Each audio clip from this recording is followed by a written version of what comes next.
fortified row house in West Philadelphia, a bomb dropped by police killed 11 M.O.V.E. members, including 5 children, and burned down 65 other houses after a lengthy standoff between the two groups.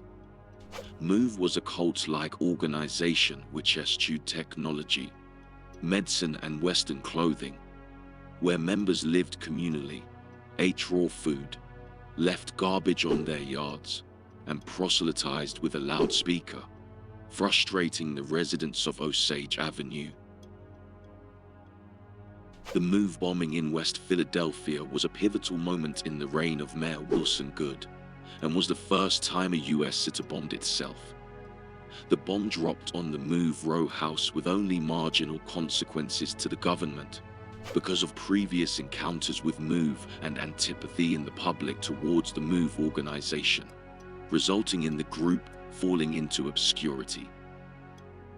Vincent Lee Pott founded the American Christian Movement for Life, later shortened to M.O.V.E. in 1972 in West Philadelphia, and changed his name to John Africa. M.O.V.E. was primarily a black organization, although white people could join as well. As an anti-system, anti-technology group, its members ate only a diet of raw fruits, vegetables, nuts and eggs, used no technology, medicine, or Western clothing, and disposed their garbage in the backyard and used outhouses instead of conventional toilets. The children of M.O.V.E. who were not allowed to attend school were illiterate and had never eaten cooked food or watched television. These were the first pure members of M.O.V.E. They were raised to never be exposed to the corrupting influences of social and political institutions. Members protested outside of zoos or pet stores, often leading to arrests, though the police did not believe M.O.V.E. was even potentially violent during the early 1970s. The other residents of Powelton Village did not have a great opinion of M.O.V.E., which lived communally in 3 townhouses in the neighborhood.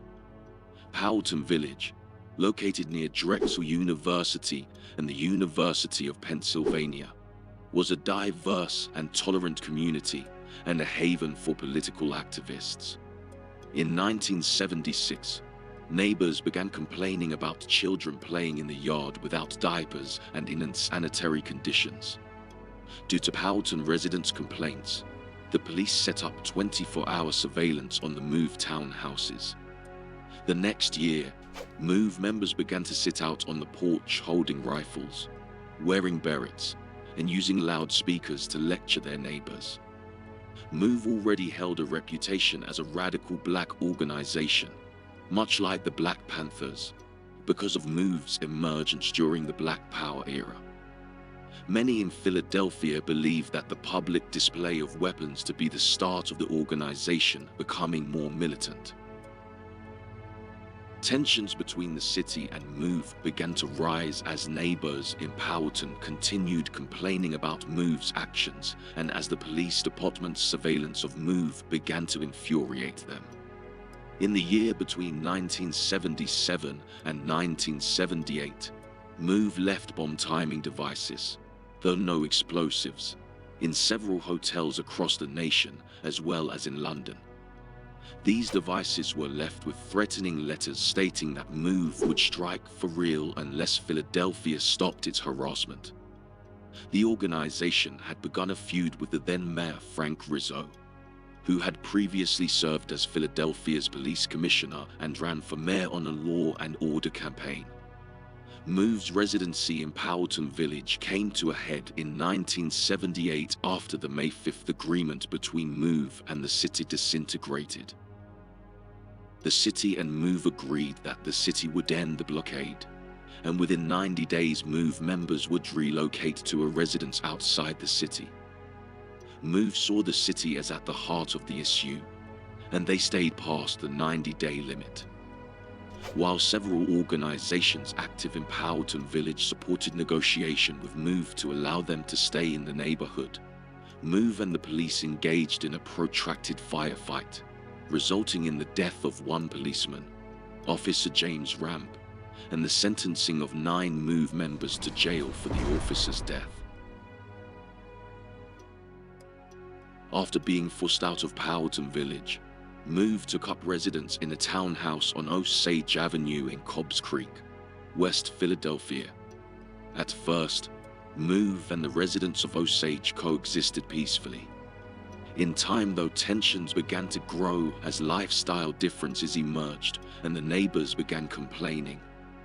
M.O.V.E. left their garbage outside, collected animals, and fed them food. They would take the neighbors' pets and remove their flea collars, and they built pigeon coops. Most distressing to Osage Avenue residents was the M.O.V.E. children appeared to be malnourished and rummaged through their trash looking for food. The neighbors were told Wilson Goode would help them if they would just wait until after he had become mayor. But in late 1983, after the election, M.O.V.E. began to use bullhorns and loudspeakers to harass their neighbors. M.O.V.E. believed Mayor Goode had the ability to release the jailed M.O.V.E. 9 members, and they knew if they began to harass residents of Osage Avenue, a middle-class neighborhood and the bedrock of Goode's political support, the city would have to pay attention to them. After he won the mayoral election, despite M.O.V.E. holding the block hostage to obtain the release of fellow members, Goode used a policy of avoidance, appeasement, and non-confrontation towards M.O.V.E., attempting to avoid conflict in any way possible. City Operating Department, Health, Water, Human Services, Streets were barred by city policy from carrying out their responsibilities at the M.O.V.E. row house. City officials believed M.O.V.E. would stop its harassment once they realized the city was ignoring them and would either change their belligerent behavior or leave the city. This policy of non-confrontation and avoidance proved ineffective, and in 1984 the Philadelphia police began to plan a course of action against M.O.V.E., one of the first signs of what was to come. Mayor Goode told the police he needed a plan of action against M.O.V.E. in the spring of 1985. He wanted to explore the possibilities of arresting some M.O.V.E. members and obtaining a court order to hold the children. M.O.V.E. began fortifying their row house in earnest in the fall of 1984 and the winter of 1985, building a bunker made of railroad ties, logs and steel plates on the top of their house, and they used similar material to fortify the walls. In April 1985, they announced with bullhorns their intentions to kill the mayor or any police officer who approached the fortified M.O.V.E. house. Neighbors claimed they had seen men with rifles on the roof and in the bunker of the house, and they held a press conference where they threatened to take matters into their own hands. On the morning of May 13, 1985, the police attempted to serve warrants for the arrests of 4 M.O.V.E. members. These warrants were for misdemeanor charges and primarily served to get M.O.V.E. out of the neighborhood. Mayor Goode also required that any officers involved in the 1978 shooting not be involved in the operation on Osage. But despite this, several of those officers were present in the assault force. At 5:30 in the morning outside the M.O.V.E. row house, police used a bullhorn to announce the names of the members to be arrested for illegal possession of explosives and terroristic threats and gave the members 15 minutes to surrender. M.O.V.E. refused. Police insertion teams then entered the houses on either side of the row house.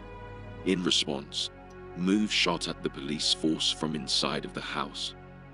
Over the next hour and a half, the Philadelphia police fired over 10,000 rounds of ammunition on the row house and used explosives to blow holes in the walls. By 10:40 a.m., the front of the house was destroyed, but the fortifications M.O.V.E. had installed in the winter had held, preventing the police from seizing the house. When it became clear their tactics had failed, Mayor Goode, during a televised press conference, announced he would take the house by any means. After the press conference, the police began to plan another way to force out the 11 people in the house, including the use of explosives. They began assembling an explosive entry device around 4:30 p.m., and around 15 minutes later, Mayor Goode approved the use of the entry device. Then, at 5:27 p.m., the police dropped an explosive package from a helicopter onto the bunker of the M.O.V.E. house. When the bomb exploded, it did not remove the bunker. Rather, it ignited a gasoline tank. Instead of trying to contain the resulting blaze, the police and fire commissioners decided to let the bunker burn. It was not until 6:32 p.m. that the fire department turned on its hoses, and it took until 9:30 p.m. for them to take more active steps to contain the fire. The fire raged on until 11:41 p.m., engulfing 61 homes, damaging 110 houses, killing John Africa and the 10 other occupants of the M.O.V.E. house, 5 of them children, and leaving 250 men, women, and children homeless. The bombing of the M.O.V.E. house should have been a pivotal event in the history of Philadelphia, showing the incompetence of city officials in an explosive finale. Yet, after the bombing, Mayor Good and the Philadelphia Police Department received an outcry of support from around the country. The Los Angeles police chief at the time, Daryl Gates, defended the use of an explosive device, declaring it a sound tactic.